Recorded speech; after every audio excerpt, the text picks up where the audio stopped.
ഏഷ്യയിലെ തന്നെ ഏറ്റവും കൂടുതൽ കുട്ടികളുടെ കായിക പങ്കാളിത്തമുള്ള മത്സര മാമാങ്കത്തിന് തലസ്ഥാനത്ത് തുടക്കമായിരിക്കുകയാണ്.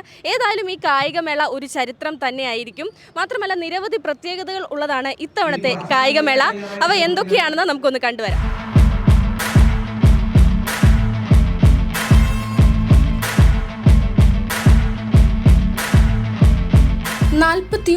കായിക ഇനങ്ങൾ, 12 സ്റ്റേഡിയങ്ങൾ.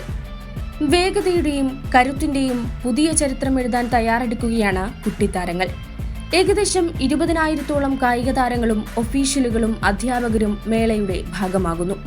കായിക കേരളത്തിന്റെ മഹാസംഗമം കൂടിയായി മാറുകയാണ് ഈ കായികമേള. ഇൻക്ലൂസീവ് സ്പോർട്സ് എന്ന ആശയം കായിക മേഖലയിലും ഉൾപ്പെടുത്തി സവിശേഷ പരിമിതരായ കുട്ടികൾക്ക് കൂടി അർഹമായ പിന്തുണയേകുകയാണ് ഇവിടെ. മുഴുവൻ കുട്ടികൾക്കും തുല്യ പരിഗണന.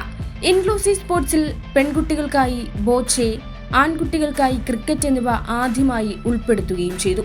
തനതായോധന കലയായ കളരി ജനറൽ വിഭാഗത്തിൽ ഉൾപ്പെടുത്തിയെന്നതും ശ്രദ്ധേയമാണ്. കേരളത്തിന്റെ കായികമേളയുടെ പെരുമ ലോകമാകെ അറിഞ്ഞിരിക്കുന്നു. യുഎയിലെ കേരള സിലബസ് സ്കൂളിൽ നിന്നുമുള്ള കുട്ടികൾ നമ്മുടെ നാട്ടിൽ മേളയിൽ പങ്കെടുക്കാനെത്തി. ഇത്തവണ 12 പെൺകുട്ടികൾ കൂടി ഈ സംഘത്തിലുണ്ടെന്ന പ്രത്യേകതയുമുണ്ട്. ഇതുകൊണ്ടും അവസാനിക്കുന്നില്ല. മേളയുടെ തീം സോങ് മറ്റൊരു പ്രത്യേകതയാണ്. ഗാനരചനയും സംഗീത സംവിധാനവും ആലാപനവും എല്ലാം നിർവഹിച്ചിരിക്കുന്നത് നമ്മുടെ പൊതുവിദ്യാലയങ്ങളിലെ കുട്ടികൾ തന്നെയാണ്. വിദ്യാർത്ഥികളുടെ സർഗാത്മകതയുടെ കൂടി വിജയമായി മാറുകയാണിത്. തലസ്ഥാനം കായിക ലഹരിയുടേത് ആയിക്കഴിഞ്ഞു. എങ്ങും ജീവിതലഹരിയിൽ കായിക ലഹരി ചേർത്തെടുത്ത സന്തോഷം, ആവേശം. പല നാടുകളിൽ നിന്ന് അവരെത്തി ആ ഒരുമയുടെ ട്രാക്കിൽ. കേരള മണ്ണിൻ ഹരമായി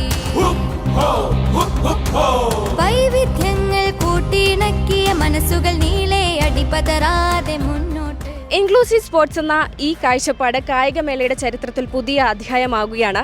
ഇവിടെ യാതൊരു വേർതിരിവുകൾക്കും സ്ഥാനമില്ല. സവിശേഷമായ വെല്ലുവിളി നേരിടുന്ന കുട്ടികൾക്ക് അർഹമായ സ്ഥാനം ഉറപ്പാക്കുകയാണ് ഇവിടെ.